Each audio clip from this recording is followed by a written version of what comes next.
नमस्कार दोस्तों। जैसे कि मैंने आप लोगों से बोला था कि मैं कुछ टॉपिक कुछ न कुछ आप लोगों के सामने लेकर आती रहूँगी। तो आज मैं जीएस के कुछ इम्पोर्टेंट टॉपिक लेके आती हूँ जो एक नहीं मतलब मैक्सिमम हर एग्ज़ाम में पूछा ही जाता है। वो है मुग़ल वंश।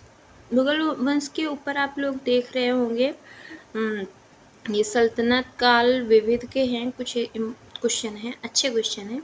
इसको आप लोग देख लीजिए। जैसे कि वास्को डी गामा भारत कब आया था, तो ये 1498 में आया था।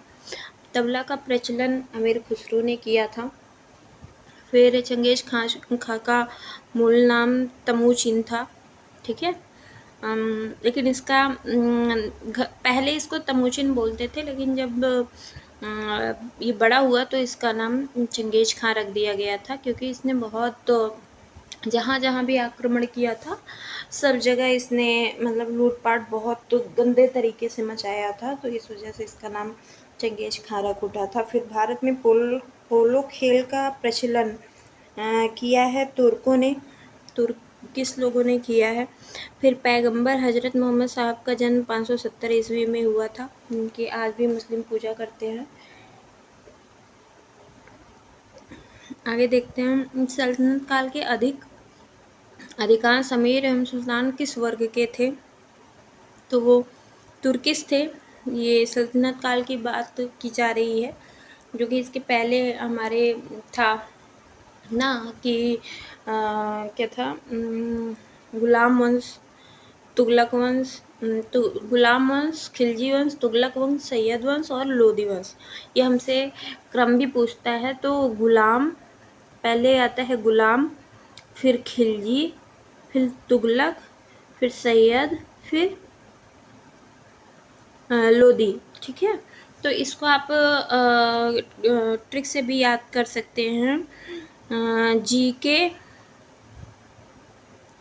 टीएस लो, ठीक है, जीके टीएस लो, तो आप इससे याद रख सकते हैं। तो इसका क्रम आपको याद रहेगा, इसको कहीं नोट डाउन कर लीजिए और कई बार प्रैक्टिस करिए। आगे है कि अधिकांश अमीर तुर्क, ये तो हो गया, ठीक। फिर आगे दिया हुआ है, सल्तनत काल में भूमि को नापने के लिए किस शब्द का प्रयोग करते थे, तो वो होता था मसाहत। क्या होता था? मसाहत। सल्तनत काल में सैन्य विभाग के अध्यक्ष को कहा जाता था। सैन्य विभाग के जो अध्यक्ष होते थे, लाइक जो हेड होता था, कहते हैं ना, जैसे कि अभी हॉस्टल होते हैं, हॉस्टल में होता है वार्डन, है ना, जो उसकी हर देख रेख, फिर पूंजी आने से लेके मतलब हर एक चीज़ वहाँ से। सेनापति अलग होता है, अध्यक्ष अलग होता है, जो उसकी देख रेख लाइक करता है कि सेना को किस चीज़ की ज़रूरत है, कैसे क्या, तो उसको आरिज मुमालिक कहते थे, ठीक है। ये आपके कुछ इम्पोर्टेंट क्वेश्चन हो गए सल्तनत काल के। अब आते हैं अपने मुग़ल वंश पे। ये बहुत इम्पोर्टेंट टॉपिक है, हर एग्ज़ाम के लिए इम्पोर्टेंट, वीडियो के लिए तो है ही है। आपको इसमें से कोई ना कोई क्वेश्चन फंसने ही वाला है, कोई ना कोई क्वेश्चन पक्का फंसेगा, ठीक है। तो चलिए फिर स्टार्ट करते हैं। वह युद्ध जिसमें एक पक्ष द्वारा प्रथम बार तोपों का प्रयोग किया गया था, तो पानीपत का प्रथम युद्ध था। जैसे आप लोग जानते हैं कि पानीपत का प्रथम युद्ध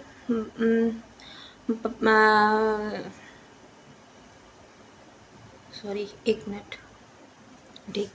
तो ना, हाँ, आप लोगों ने पानीपत का पढ़ा होगा, 1526 है ना।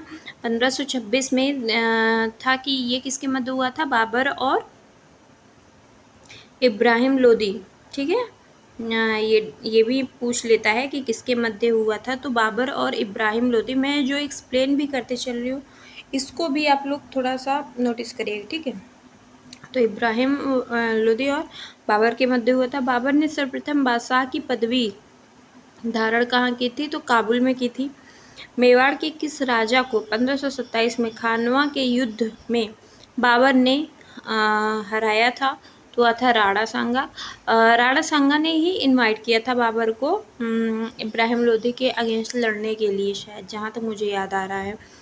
और फिर बाबर ने इन पर भी आक्रमण किया, जब उसे लगा कि मतलब वहाँ भारत ऐसा देश है जहाँ पे आप राज कर सकते हैं, आपके पास हर चीज़ उपलब्ध रहेगी। लाइक वो मध्य एशिया का था, लेकिन जब वो यहाँ पे आया तो उसे बहुत अच्छा लगा, ठीक है। तो इस वजह से वो अपना विस्तार करता गया अपने राज्यों का। इस वजह से उसने राणा सांगा के भी ऊपर क्या कहते हैं, आक्रमण कर दिया, ठीक है। अब यहाँ पे बात हुई है खानवा युद्ध की, तो आपको पता होगा कि यहाँ पे बाबर ने जब यहाँ पे आक्रमण किया था तो उसने उसके चार उसके जो उनके प्रमुख युद्ध थे, पानीपत, ठीक है, फिर खानवा, फिर चंदेरी, फिर घाघरा। इसको याद रखने का तरीका ये भी आपसे पूछा जाता है कि इसका क्रम लगाइए, तो इसका एक ट्रिक है पाक पाक छा जा, ठीक है, पाक छाजा। तो आप इस ट्रिक से याद रखेंगे तो आपको कभी नहीं भूलेगा।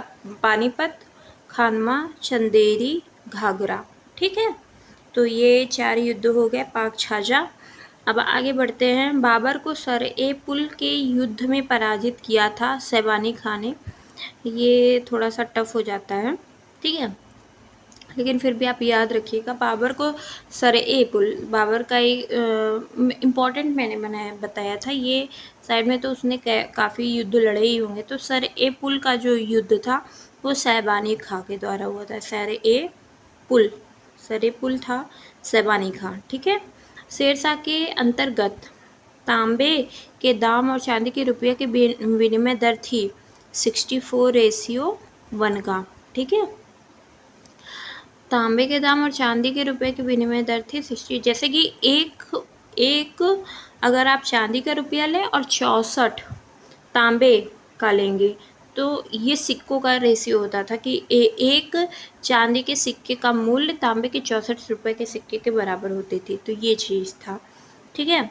मध्यकालीन शासक जिसने पट्टा एवं कबूलियत की व्यवस्था की थी, तो शेरशाह, आप लोगों को पता ही हुआ, शेरशाह बहुत ज़्यादा दिन तक शासन नहीं किया था, लेकिन जितने भी दिन वो रहा उसने बहुत सी इतनी मतलब एक नया कह सकते हैं, इवन आगे चल कर के अकबर ने भी उसकी कई नीतियों का पालन किया, जैसे सैनिक व्यवस्था वगैरह जो है और खेती वगैरह का जो था शेरशाह ने लाया था, उसको अकबर ने एक कंटिन्यू रखा, क्योंकि शेरशाह ने बहुत बदलाव किया था और उसने बहुत कम समय में ही बहुत सी अच्छी नीतियों को लागू किया था, ठीक है।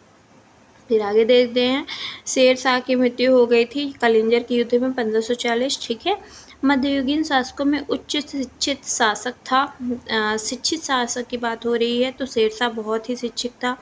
मात्र एक मुट्ठी भर बाजरे के चक्कर में मैंने अपना साम्राज्य खो दिया, इस कथन की आप किस मध्यकालीन शासक से संबद्ध करेंगे? तो शेरशाह ने था। शेरशाह ने वही कलिंजर का जब युद्ध किया था, तो मतलब ऐसा कोई, लेकिन उसकी जिद हो गई थी और उसी के चक्कर में शेरशाह ने अपना पूरा साम्राज्य हाथ से धो बैठा था, ठीक है। फिर दिल्ली में पुराना किला के भवनों का निर्माण किसने कराया था? तो शेरशाह ने करवाया था। शेरशाह ने करवाया था, ओके। तो दिल्ली में पुराना किला, लाल किला की बात नहीं हो रही है, पुराना किला की स्थापना किसने करवाया था? शेरशाह ने करवाया था, ठीक है। अब आगे देखते हैं। अकबर के पूर्व तानसेन को संरक्षण किसने दिया था? तो ये इवन मैंने भी कई एग्ज़ाम में इसको दिया। तो भाटा का राजा था रामचंद्र सिंह ने, ये मेरे भी एग्ज़ाम में 1-2 एग्ज़ाम में आ चुका है। तो भाटा का राजा रामचंद्र सिंह, ये इम्पॉर्टेंट है, ठीक है। आगे देखते हैं। वह व्यवस्था जो राज्य के कुलीन वर्ग से संबंधित है, जिसे अकबर ने प्रारंभ की थी, वो थे मनसबदारी व्यवस्था, ठीक है। मनसबदारी आप लोगों को पता ही होगा। मनसब तो फिर बात करते हैं मनसबदारी की। तो मनसबदारी की जो थी, इसे अकबर ने ही लाया था 1575 में। मनसबदारी ये थी कि जैसे अभी है ना कि रैंक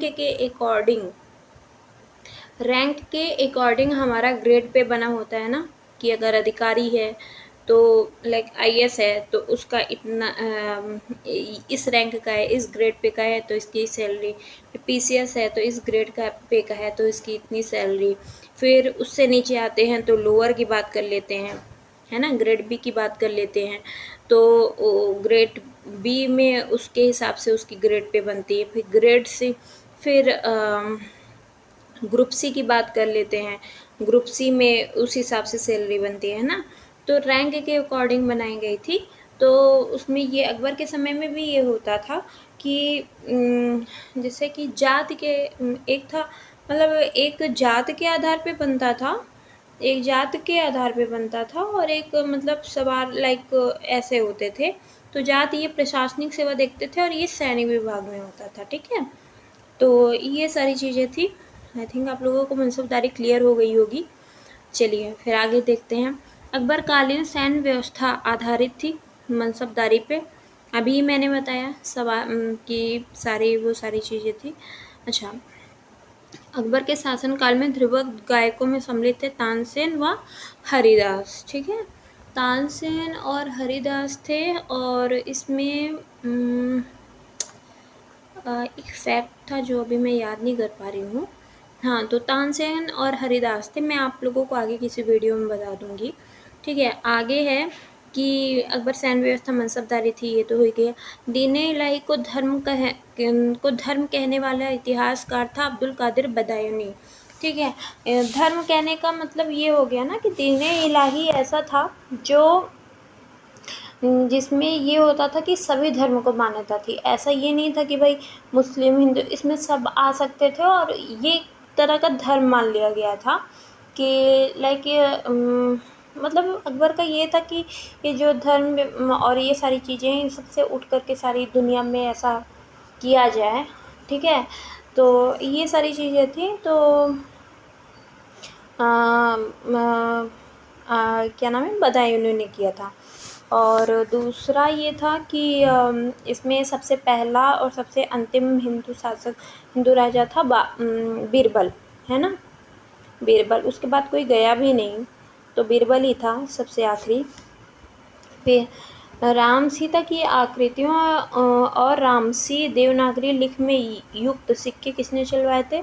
अकबर ने चलवाए थे। अकबर द्वारा दीवान का पूर्ण रूपेण दर्जा दिए जाने वाला प्रथम व्यक्ति था मुजफ्फर खां तुर्बाती, ठीक है।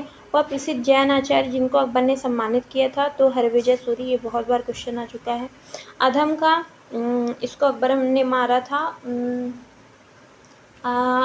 अधम का महामंगा आप जानते होंगे जिसने अकबर की देख रेख की थी, उसका पुत्र था। तो ये भड़का रहा था और सेनाओं को विरुद्ध कर रहा था। तो अकबर ने इसको मार दिया था, ठीक है। वह बादशाह जिसे एक प्रबुद्ध निरंकुश कहा जाता था तो वो था अकबर। अकबर का ये था कि वो लाइक सपोर्ट भी ऐसा नहीं, मतलब उसे मिलाना होता तो मिलाता था। जैसे किसी साम्राज्य को अपने में मिलाना है तो इसके पहले जितने भी आए सब लाइक ऐसा होता था कि वो बस युद्ध करते थे और उस पर आक्रमण करके अधिकार कर लेते थे। बट अकबर अधिकार भी करता था बट उनके साथ अच्छे संबंध भी बनाता था, ठीक है। तो एक तरह से कहता है ना कि अपनी बुद्धि का प्रयोग, वो पढ़ा लिखा बिल्कुल भी नहीं था लेकिन बहुत अच्छी उसकी व्यवस्था थी कुछ चीज़ों में, ठीक है। अब आगे है, इंग्लैंड की रानी एलिजाबेथ प्रथम का समकालीन भारतीय राजा था अकबर था, ठीक है। अकबर था। एक मिनट देखते हैं, आगे देखते हैं। अकबर था। अब अकबर के राज्यकाल में दक्षिण में वह एक प्रांत जो मुगल राज्य का नहीं था वो था गोलकुंडा, ठीक है। इस पे सबसे पहले औरंगजेब ने आक्रमण किया था, ठीक है। यहाँ पे राजपूताना का बार है जिसके शासक ने अकबर की संप्रभुता स्वयं नहीं स्वीकार की थी, वो थे मेवाड़, सबको ही पता है। अकबर ने सर्वप्रथम वैवाहिक संबंध राजपूतों के किस गृह से स्थापित किया हुआ थे? कछवाहों से, ठीक है। अपनी जीजाबाई जो आई थी, कहा जाता है, हाँ, तो वो जीजाबाई थी। अकबर के शासनकाल में दक्कन में भू राजस्व वसूली का प्रचलित आधार था जब्ती प्रणाली, ठीक है। तो ठीक है, आज हम लोगों ने यहाँ तक किया है कुछ क्वेश्चंस, अब आगे भी हम लोग करेंगे। उससे पहले तब तक के लिए बाय बाय, ध्यान रखिएगा आप लोग।